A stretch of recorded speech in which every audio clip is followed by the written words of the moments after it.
우리 가운데 선한 일을 창조하시는 주님, 오늘 또 주님께 나와 예배하는 우리의 마음을 받아주시며 우리가 누구를 예배하는지, 왜 예배하는지, 어떻게 예배하는지에 대해서 배웠던 것을 기억하며 다시 한번 성령님의 인도하심을 따라 우리가 예배 가운데 나아갑니다.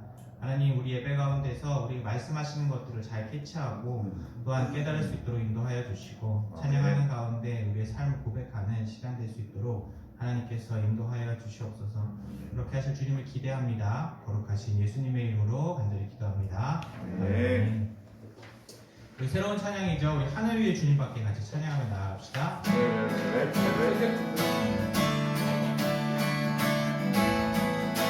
하늘 위의 주님밖에. 하늘 위의 주님밖에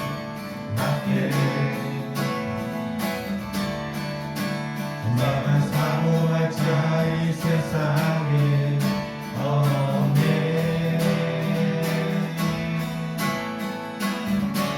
내 마음과 힘을 믿을 수 없네. 오직 한 가지 그 진리를 믿네. 주는 나의 힘이요, 주는 나의 힘이요, 주는 나의 힘이요.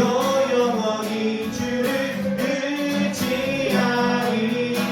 주는 나의 힘이요, 주는 나의 힘이요, 주는 나의 힘이요.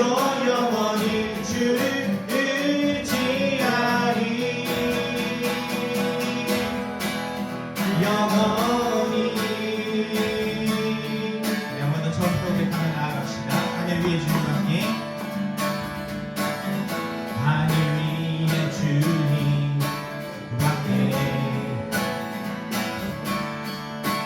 내가 사모할 자 이 세상에 없네. 내 마음과 힘을 믿을 수 없네. 오직 한 가지 그 진리를 믿네. 주는 나의 힘이요, 주는 나의 힘이요, 주는 나의 힘이요. 영원히 주를 의지하리. 주는 나의 힘이요, 주는 나의 힘이요, 주는 나의 힘이요. 영원히 주를 의지하리. 영원히. 아멘. 우리 오늘 첫날이니까 한 번 더 처음부터 고백합시다. 하늘 위의 주님밖에 내가 사모할 자 이 세상에 없네. 내 마음과 힘을 믿을 수 없네.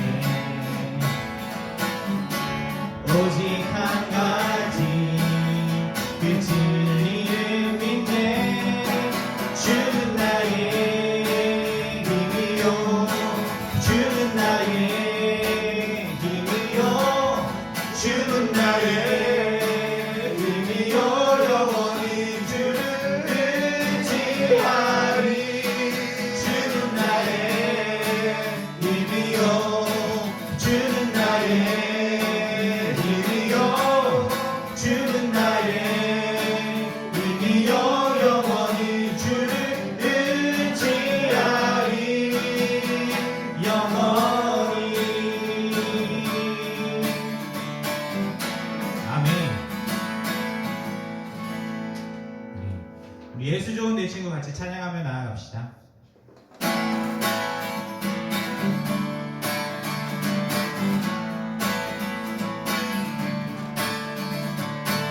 완전한 사랑 보여주신 구세주 그분 하나요.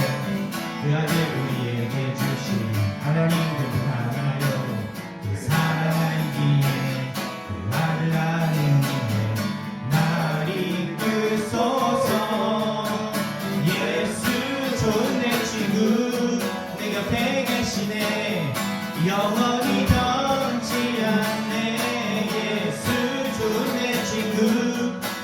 곁에 계시네 영원히 변치 않네. 아멘. 우리 2절 같이 고백하며 나아갑시다. 구원하신 줄 나는 믿네 부활하신 줄 나는 믿네 다시 오시러 나는 믿네 그분과 영원히 살리 그 사랑 알기에 그 아들 나는 믿네 나를 이끌소서. 예수 좋은 내 친구 내 곁에 계시네 영원히 변치 않네. 예수 좋은 내 친구 내 곁에 계시네 영원히 변치 않네. 예수 좋은 내 친구 내 곁에 계시네 영원히 변치 않네. 예수 좋은 내 친구 내 곁에 계시네 영원히 변치 않네. 아멘. 1절 다시 한번 고백하며 나아갑시다. 완전한 사랑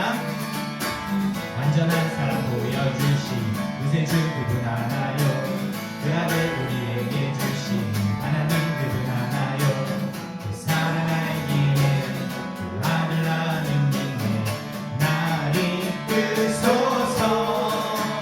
예수 좋은 내 친구 내 곁에 계시네 영원히 변치 않네. 예수 좋은 내 친구 내 곁에 계시네 영원히 변치 않네. 아멘. 우리 2절 찬양합시다. 구원하신 줄 나는 믿네 둘 셋 넷 구원하신 줄 나는 믿네 부활하신 줄 나는 믿네 다시 오시려 나는 믿네 그분과 영원히 살리 그 사랑 알기에 그 아들 나는 믿네 나를 이끌소서. 예수 좋은 내 친구 내 곁에 계시네 영원히 변치 않네. 예수 좋은 내 친구 내 곁에 계시네 영원히 변치 않네. 예수 좋은 내 친구 내 곁에 계시네 영원히 변치 않네. 예수 좋은 내 친구 내 곁에 계시네 영원히 변치 않네.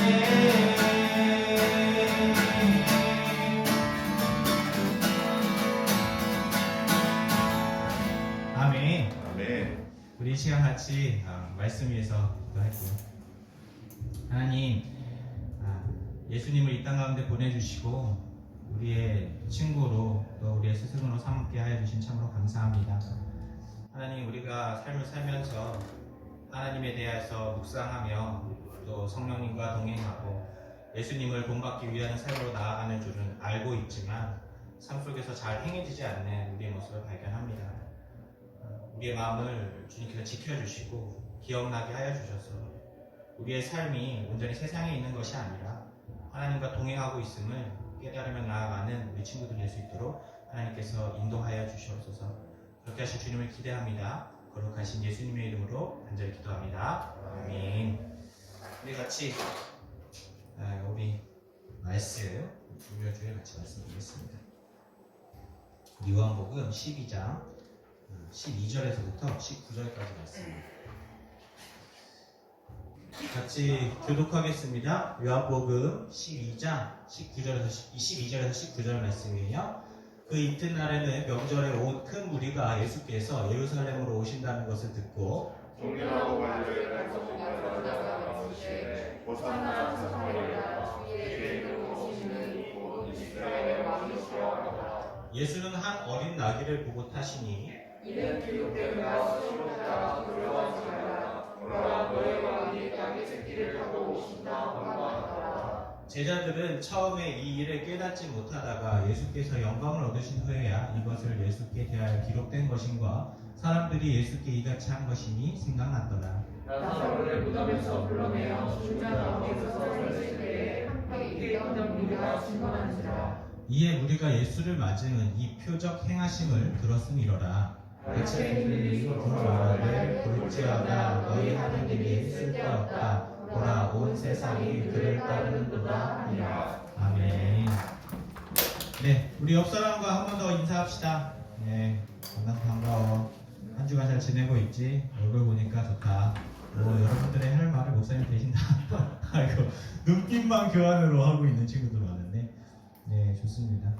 정말 이제 4월이 지나가면서 우리 1분기가 사실 지나갔어요. 4분기까지 있는데 1분기가 지나가고 또 새로운 1분기가 시작된 것이죠.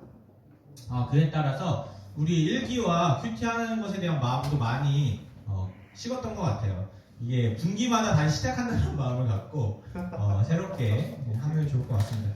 목사님도 하고 있고 목자님들도 다 같이 하고 있어요. 같이 좀 내가 하고 있다라는 것을 드러내는 것이 결국 불편하지 않습니다. 내가 하고 있으니 너도 해라가 아니라 내가 하고 있으니 우리 같이 한번 해보자, 이런 마음으로 같이 하면 좋을 것 같고, 서로에 대해서 좀 더 독려하는 마음을 갖고 이 마음을 이어갔으면 좋겠습니다. 예. 저도 알아요. 예. 왜냐면 저도 여러분들과 같은 시절을 경험했잖아요. 그러니까 학교를 다니는 그 문화는 바뀌었을지 모르지만 사실 그 중요한 근본들은 많이 바뀌지 않았죠. 학교 이제 생활하면서 슬슬 학교에 적응도 하고 이제 학교 안에서의 문화가 시작도 될 때고 이제 한창 재밌어질 때기도 하고, 또 시험을 앞둔 친구들도 있을 겁니다. 4월달 이제 후반 정도에 되면은 시험을 다 보잖아요.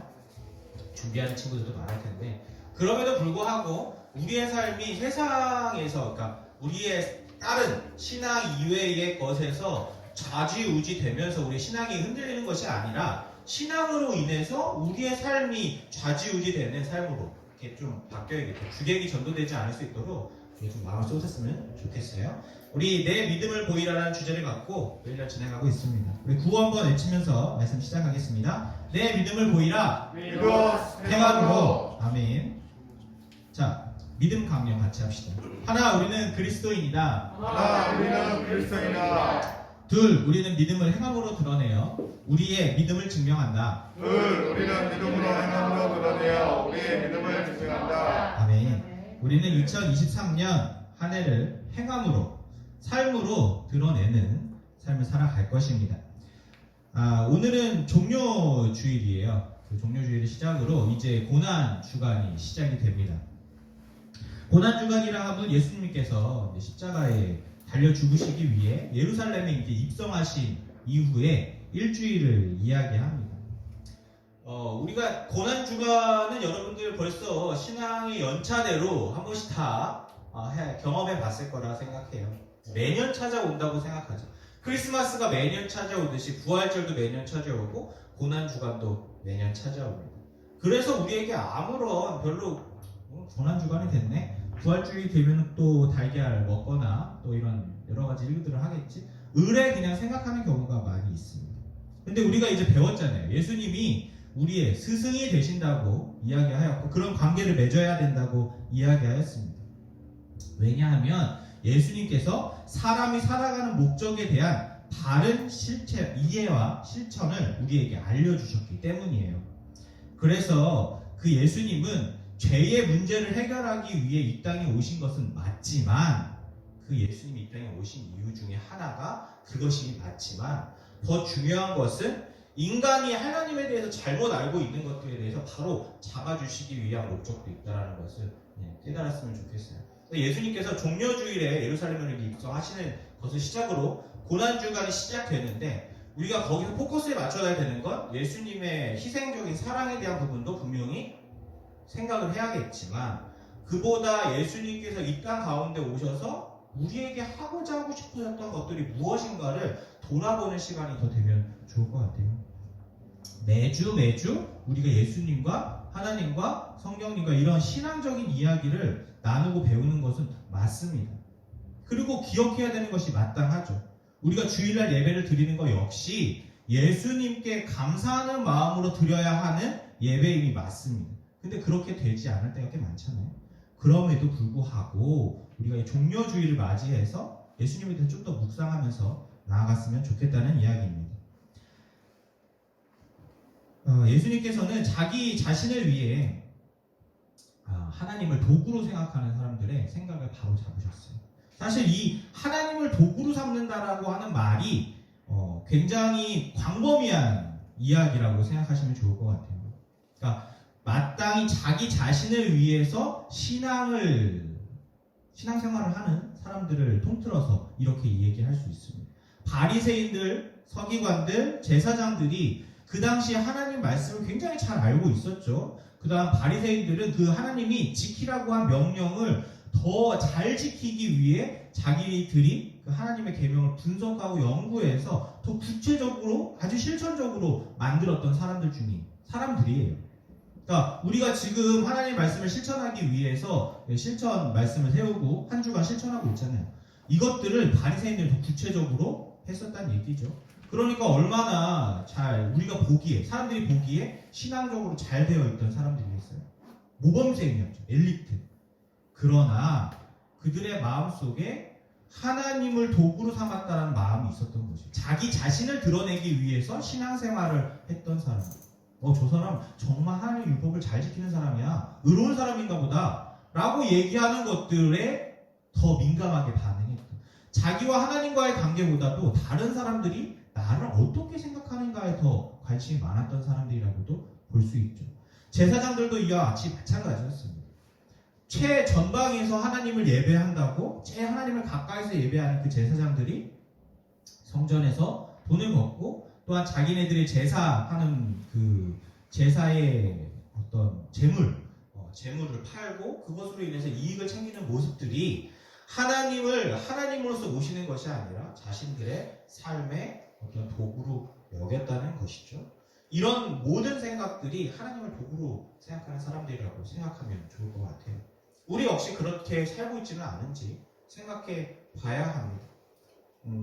예를 들면 목사님이 여기서 이제 말씀을 전하는데 단순히 목사님이 먹고 살기 위해서 나 여기서 신학교에 나왔으니까 먹고 살기 위해서 목회를 해야 돼. 난 청소년부를 담당하고 있어. 말씀을 전해야 돼. 말씀이 이렇구나. 라고 해서 하나님과의 목사님과의 관계가 없이 그냥 여기서 말로만 열심히 말씀을 전한다고 하면은 여러분들이 보기에는 목사님이 말씀 잘 전하셨을 수도 있겠다 생각할 수 있지만 정작 하나님 보시기에는 이 모습이 얼마나 가증스러울까 생각할 수 있는 거죠. 가식적이고 외식적이라고 할 수 있는 거죠. 여러분들이 여기에 앉아서 말씀을 듣고 예배하는 것 목사님이 판단할 수 없죠. 왜요? 신앙적인 문제고 여러분들의 생각을 목사님이 알 수 없으니까. 그러나 하나님은 알고 계신다는 겁니다. 그래서 우리가 하나님과의 관계를 생각할 때에 누군가에게 보여주기 위한 관계가 아니라 하나님에게 직접 다가가고 마음을 터놓을 수 있는 예배가 돼야 되고 삶이 되어야 한다는 것이죠. 그렇기 때문에 우리 여기서 보여지는 것과는 관계없이 하나님과 여러분들의 관계는 여러분들이 직접 더 잘 알 수 있는 부분이라는 것을 기억하셔야 합니다. 하나님을 믿는 자들은 기본 전제가 자신은 죽을 수밖에 없는 죄인이라고 하는 인식을 갖고 있는 것이 필수예요. 필수. 이것은 그냥 머릿속으로 갖고 있는 것만으로는 끝나면 안 됩니다. 삶 속에서 실제로 이것을 인정하며 살아가는가가 굉장히 중요한 문제입니다. 이것을 잘 분별해야 합니다. 죽을 수밖에 없는 죄인은 사실 아무런 소망이 없는 사람을 이야기해요. 아주 실제적인, 사실적인 이야기를 한번 해볼게요. 생각해보세요. 이제 여러분들이 상상의 나라로 들어간다고 생각해 보시면 좋을 것 같아요. 배가 아파서 병원에 갔더니 이제 갑자기 위암 말기 판정을 받은 겁니다. 난데없이. 대부분 다 그래요. 배가 아파가지고 그냥 갔더니 위암인 것 같아서 가는 사람이 극히 드뭅니다. 위암이라는 거죠, 병원에서. 깜짝 놀랐어요. 치료가 불가능하고 남은 시간이 이제 한 달 정도 남았다는 이야기를 들었습니다. 마음이 어때요? 갑자기 어려워지죠. 이제 중간고사가 지금 4월 달에 중간고사가 이제 얼마 안 남아가지고 열심히 시험 공부하고 있었는데 한 달밖에 안 남았다고? 청소년 같은 사건이죠. 근데 한 달은 온전히 사용할 수가 없대요, 거기서. 왜요? 생각해보세요. 이제 약물을 투여를 해야 진통제를 맞고 그나마 버틸 수 있는 시간이 한 달이라고 이야기합니다. 이거 이제 치료 안 하면 한 달, 3일, 집에서는 3일 살 수 있대요. 병원에서는 한 달 얘기하고. 너무 급작한 사건이죠. 이때 여러분들한테 무엇을 주면 기쁨이 되겠습니까? 서울대 합격증. 너 서울대 가려고 진짜 열심히 공부했잖아. 서울대 합격증 주면서 그래 이거라도 위로를 받아. 그럼 위로가 될까요? 아니면 돈을 벌기 위해서 지금 여태까지 달려왔어. 10억. 그래 10억 먼저 줄게. 10억 주면은 만족할까요? 저는 한 번도 남자친구를 사귀어본 적이 없어요. 한 번도 여자친구를 사귀어본 적이 없어요. 여자친구와 남자친구를 사귈 수 있으면 행복할까요? 도대체 여러분들한테 무엇을 주면 3일 남았던 한 달 남은 그 삶에 무엇이 기쁨이 되겠습니까? 생각해보세요. 기쁨이 될 만한 게 있습니까? 3일.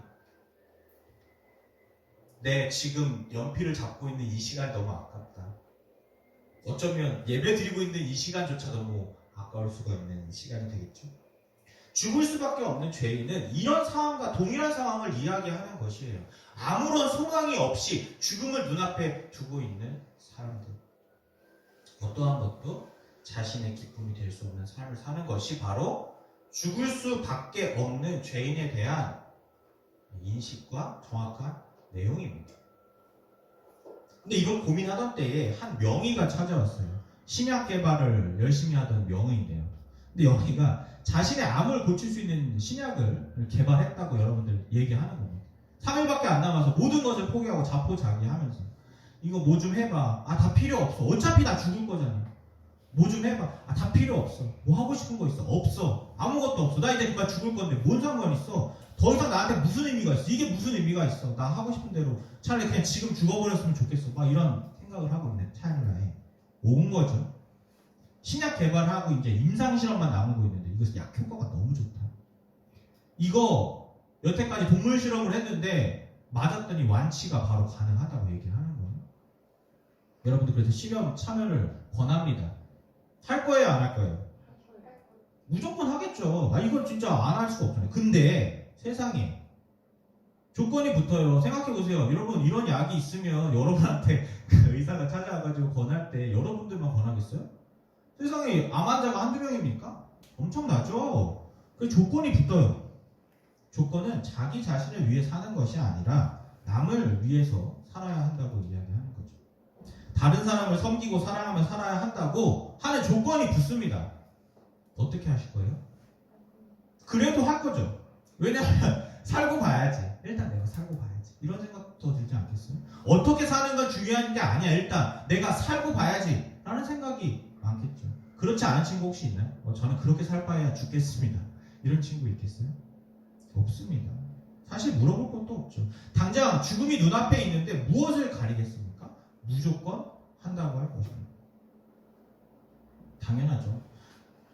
그럼 이 신약을 준 명의는 우리에게 어떤 사람일까요? 죽음에서 우리를 구원한 구원자라고 볼 수 있을까요? 아니면 우리를 계약으로 묶은 사기꾼일까요? 여러분들 약을 먹고 온전히 회복이 됐습니다. 몸이 건강해져서 이제 하고 싶은 것들을 마음껏 할 수 있게 되었어요. 근데 명의가 이제 찾아오는 거죠. 몸이 나았더니 기존에 갖고 있었던 했던 모든 것들이 달라 보이기 시작합니다. 그렇지 않겠어요? 응? 내가 그 3일을 잠깐의 한 1리터를 겪어보니까 이 공부 이렇게 하는 건 의미 없는 것 같더라. 내가 제대로 공부해봐야겠다. 아니면 내 삶을 살아서 내 삶에 중요한 것들이 얼마나 많은지 깨달았어. 내 주변의 사람들 중에 얼마나 나를 사랑하는 사람이 있는지만 깨달았어. 많은 것들을 느끼겠죠. 이와 정말 죽음이 눈앞에 있었는데 이제 내가 건강해졌다고 생각하니까 말입니다. 근데 이제 명의가 찾아와서 얘기하는 거죠. 계약을 이행하라고 하는 겁니다.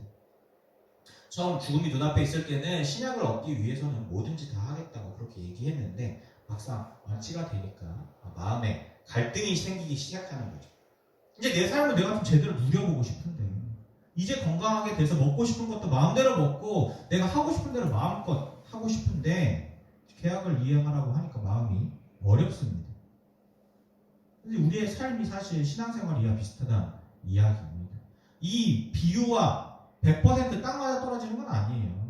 한 30% 정도 맞아 떨어질 거예요. 죽을 수밖에 없는 우리 죄인을 하나님께서 사랑하셔서 예수님을 보내주셨습니다. 우리를 구원해 주셨어요. 예수님을 희생하셨어요. 그 예수님의 희생은 당연한 겁니까? 당연하지 않아요. 당연하지 않다고. 내가 예수님을 위해서 교회를 다니는, 그래서 내가 예수님을 위해서 계약을 이행하기 위해서 교회 다니는 겁니까? 그렇지 않다고. 그러나 비유를 하자면 이렇게 비유할 수 있다는 겁니다. 죽을 수밖에 없는 우리를 하나님께서 사랑으로 살려 주셨다는 것이 팩트죠. 그거에 대한 핵심을 잊어서는 안 됩니다. 그 당시에 내 마음을 돌아봐야 된다는 거죠. 죽음 앞에 있었던 내 모습, 그때 구원받았던 기쁨. 그런데 어느샌가 내가 그러한 삶에 익숙해지면서 교회 생활이 자유로워지면서 교회에서 듣는 말씀이 내 마음에 별로 와닿지 않아요. 예수님만 해도 감격이 됐어야 됐는데 아무렇지 않아진다는 것이죠. 그 명의를 보면은 그 사람이 지나가다가 봤어. 너무 반가워서 선생님, 진짜 선생님 아니었으면 저 진짜 죽을 뻔했는데 너무 감사합니다. 지금 너무 잘 살고 있어요. 이렇게 고마움을 얘기하는데 한 5년 지나고 10년 지나니까 그 사람이 누군지, 옛날에 그런 사람이 있었지, 참 좋았지 라고 끝나가는 정도로 바뀌어간다는 것이에요. 그 당시는 엄청 고마웠고 너무 막 어쩔 수 없이 막 어쩔 줄 모를 정도로 너무 좋아했는데 점점 삶에서 잊혀져 갔다는 것이죠. 이 이야기에서 명의는 누구를 비유할까요? 뭐 뻔한 거 아닙니까? 하나님이죠. 하나님. 그럼 환자는 누구예요? 환자는 모든 사람들입니다. 우리들이라고 할 수도 있죠. 계약은 무엇입니까? 하나님이 우리를 구원해 주시면서 예수님을 믿는 사람은 구원을 받는다고 이야기하신 거예요.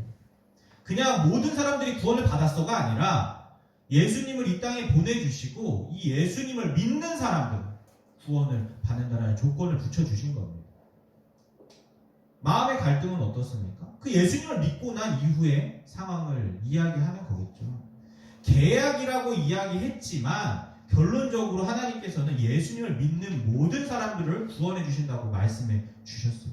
그럼 예수님을 믿는다는 것이 무엇인지를 알아야 될 거잖아요. 여러분 예수님 믿는다는 것에 대해서 배웠습니까? 안 배웠습니까? 한번 그것에 대해서 잠깐 고민해 보려고 합니다. 하나님께서 예수님을 이 땅에 가장 보내신 중요한 이유가 무엇이에요? 우리를 사랑하셔서 보내신 거예요. 무엇인가 여러분들한테 얻을 것이, 목사님을 통해서 얻을 게 있어서 내가 저 사람을 올감해야겠다 라고 해서 예수님을 보내주신 게 아니라 사랑하셔서 그냥 보내주셨다고. 마치 여러분들의 부모님이 여러분들을 사랑하듯이 말입니다. 내가 나중에 노후를 준비하기 위해서 우리 자녀들을 잘 키워야겠다. 내가 너네들한테 뿌린 거 거둬야 되니까 너네들 잘 해야 된다. 너 엄마 아빠가 드린 돈이 얼마인데 지금 이렇게 얘기하는 부모가 드물죠. 요즘에 뭐 있을지 모르겠지만 대부분의 많은 부모님들이 여러분들을 사랑해서 무조건적으로 여러분들을 품어주시는 겁니다. 잘 길러주시고 있죠. 키워주시고 있죠. 그럼 여러분들은 부모님을 사랑하고 있습니까? 네. 말로는 그렇게 많이들 얘기해요. 행동으로도 그렇게 보여주고 있습니까? 물어보면 이제 조금 갈리긴 하겠죠. 그러나 마음으로는 나는 엄마 아빠를 사랑하고 있어라고 많은 사람들이 이야기합니다. 여러분 하나님을 사랑합니까? 라고 물어본다면 여러분 하나님을 사랑한다고 대답하는 친구들이 많이 있죠. 우리는 죽음을 곁에 두고 있지만 그 죽음의 대상이 나라는 생각을 거의 하지 않고 살아가요. 그죠? 여러분들 죽음의 눈앞에 우리 곁에 있잖아요. 그죠? 그런데 그 죽음의 대상이 나라는 생각을 하지 않고 살아요. 언젠가는 죽을 줄 알지만 지금은 아니니까. 지금을 살아가잖아요. 우리는 항상 지금. 그래서 중간고사가 4월 말에 있지만 지금은 상관없으니까 지금을 열심히 살아가는 친구들도 많이 있죠. 언젠가는 죽을 걸 알지만 지금은 아니기에 되게 마음 편하게 살아갑니다. 왜냐하면 우리는 눈에 보이는 것에 의지해서 살아가는 것이 익숙하기 때문이에요. 죽음이 눈에 보이기 시작하면 그때 두려워하기 시작합니다. 그런데 사실 눈에 보이면 이미 늦은 경우가 많죠. 그리고 그때 후회한다고 해서 달라지는 것은 아무것도 없습니다. 우리가 매년 교회의 절기들을 지키는 데에는 아까 목사님 처음에 얘기했잖아요.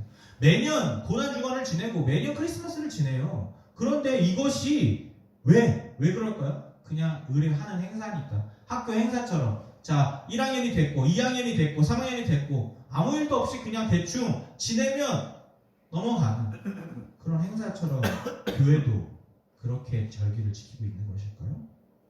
그렇지 않습니다. 교회가 절기를 지키는 이유는 한 가지예요.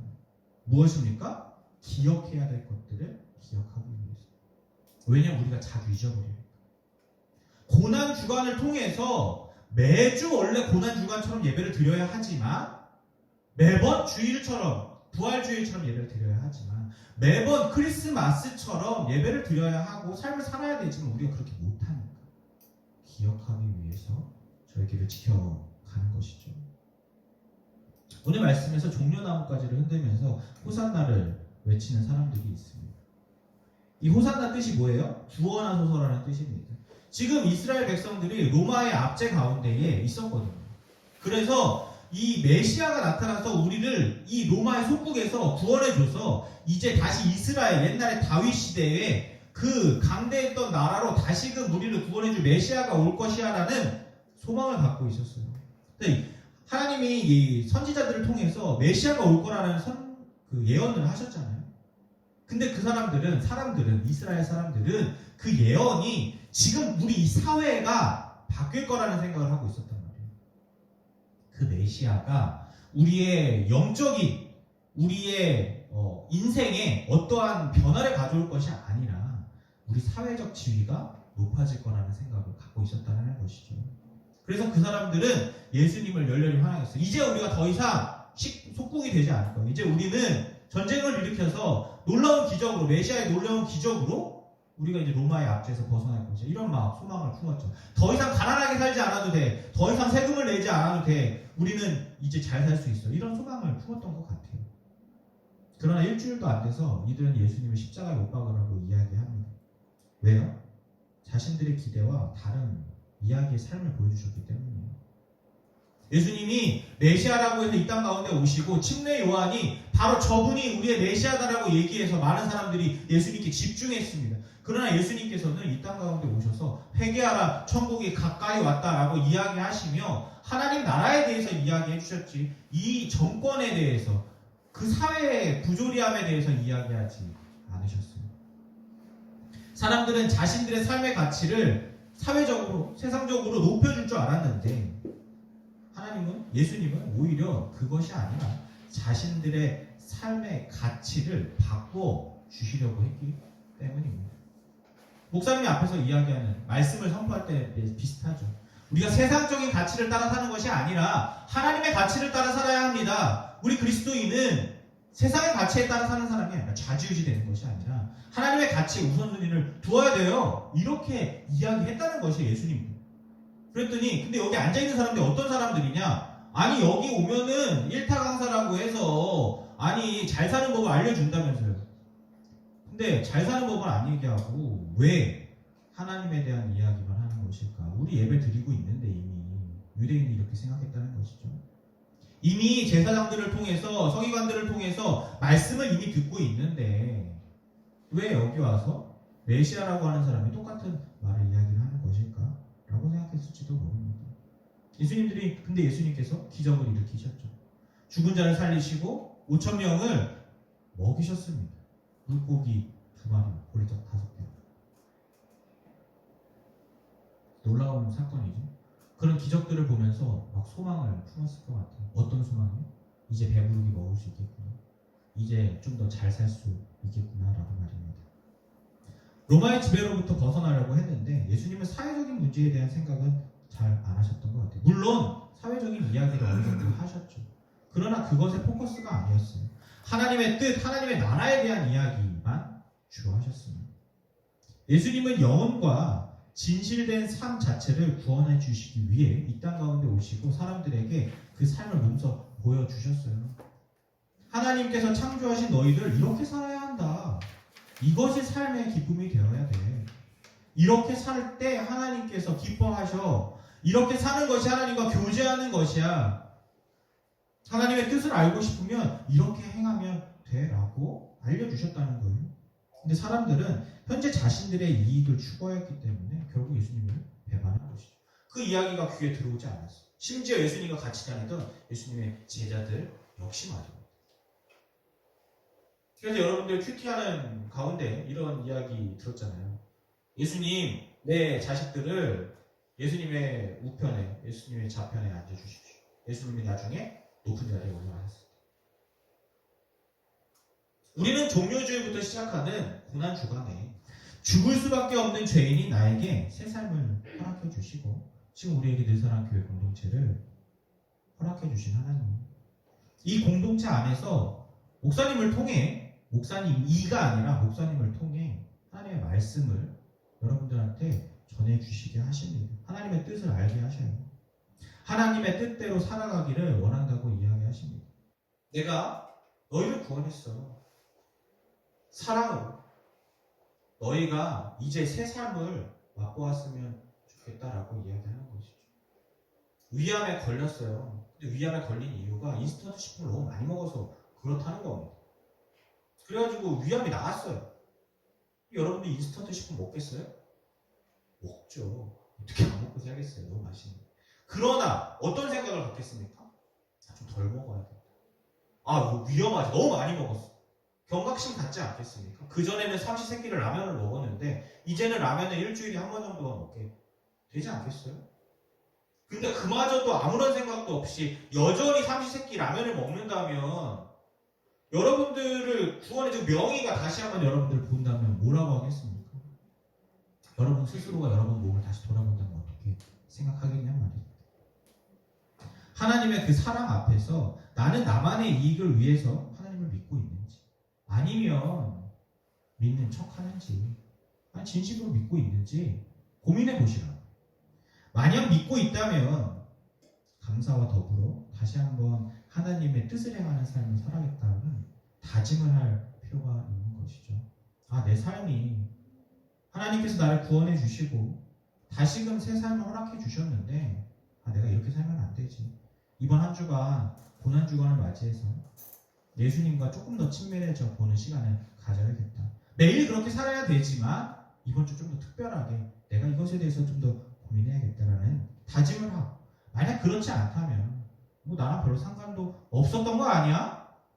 맞아. 내 삶을 위해서 하나님이 필요했던 거 아니야? 나 그렇게 살았던 것 같은데? 라는 생각이 든다면 회개와 더불어서 이런 다짐을 했으면 좋겠어요. 그래서 이번 한 주 우리 위드어스 서로 함께 돕고 격려하면서 한 주간 이 하나님의 사랑과 나의 삶에 대해서 고민해보고, 예수님께서 이 땅 가운데 오셔서 나에게 새로운 삶을 허락해 주셨는데 내가 이 주신 삶, 거저 주신 이 삶에 대해서 어떻게 살아가는 것이 과연 옳은 일이며 하나님께 기쁨이 되는 일일까 고민하는 여러분들이 되시기를 예수님의 이름으로 축복합니다. 우리 같이 구호 한번 외쳐보겠습니다. 내 믿음을 보이라 행함으로. 아멘. 같이 기도하겠습니다. 하나님 참 감사합니다. 종료주의를 기억하고 기념하게 해주셔서 우리가 다시 한번 예수님에 대해서 묵상하는 한 주를 보내게 해주신 감사합니다. 하나님, 우리가 예수님의 희생이 단순히 어떠한 우리에게 있어서 물건처럼 취급되지 않게 도와주세요. 그냥 예수님의 희생으로 인해서 우리가 구원을 얻었다고 하는 어떠한 조건적인 물건으로 생각하지 않을 수 있도록 도와주시고, 예수님의 그 희생이 무엇에 기반한 것인지를 깨달아 내 삶을 돌아보게 해주시고, 한 주간을 살아가면서 예수님의 뜻을 기억하고 예수님의 삶을 기억하여 우리가 예수님을 닮아가는 삶으로 살아가고, 그 안에 주시는 하나님의 사랑을 기억하여 우리가 누군가를 사랑할 때에 그 사랑이 크고 가득 차는 마음이 있는 것처럼 하나님 역시 우리를 사랑하시고 우리를 바라보고 계시다는 사실을 잊지 않을 수 있도록 하나님께서 우리의 마음을 만져주시고 다시금 하나님을 바라보는 삶으로 나아갈 수 있도록 인도하여 주시옵소서. 일주일간의 삶을 지켜주시고 우리가 이번 한 주간은 마음을 더 드리고 서로 독려하고 격려하고 위로하며 하루하루를 조금 더 하나님 안에서 살아가기 소망합니다. 하나님의 뜻대로 살아가기를 소망합니다. 하나님께서 우리의 삶을 지켜주시고 인도하여 주시옵소서. 거룩하신 예수님의 이름으로 간절히 기도합니다. 아멘.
감사합니다. 우리 삶에 부어주신 은혜들을 우리가 기억하고 또한 그것에 대한 감사를 가지고 하나님께 나아와 예물 드립니다. 하나님 우리의 예물을 기쁘게 받아주시고 그 예물을 받아주시되 우리의 삶도 함께 받아주셔서 우리가 어떠한 삶을 살아가는지에 대해서 고민하게 하여 주시고 삶 가운데 하나님을 기뻐하며 하나님의 뜻을 드러내는 삶으로 우리가 또한 믿음을 드러내는 삶으로 살아가며 그것을 통해 많은 사람들이 우리를 그리스도인이라 얘기하며 하나님께 영광 돌리는 그러한 삶을 살아갈 수 있도록 하나님께서 우리의 삶을 지켜주시고 인도하여 주시옵소서. 우리에게 주신 그 은혜들을 가벼이 여기지 아니하고 하나님을 기뻐하며 감사하는 삶으로 우리의 삶이 가득 찰 수 있도록 하나님께서 인도해 주시옵소서. 하나님 우리 친구들 이제 또 학업에 대해 집중할 때입니다. 지혜 주셔서 하나님을 예배함과 하나님을 알아가는 것에도 힘쓰며 또한 학업에도 힘써서 학교 안에서도 사람들에게 좋은 영향력, 선한 영향력을 끼치는 우리 친구들이 될 수 있도록 하나님께서 지혜 더하여 주시옵소서. 그렇게 하실 주님을 기대합니다. 거룩하신 예수님의 이름으로 간절히 기도합니다. 아멘. 주기도문으로 예배를 마치겠습니다.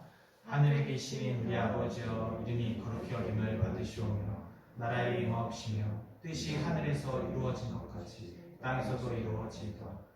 오늘날 우리에게 일용할 양식을 주시옵고 우리가 우리에게 죄 지은 자를 사하여 준 것 같이 우리 죄를 사하여 주시옵고 우리를 시험에 들게 하지 마시옵고 다만 악에서 구하옵소서. 나라와 권세와 영광이 아버지께 영원히 있사옵나이다. 아멘.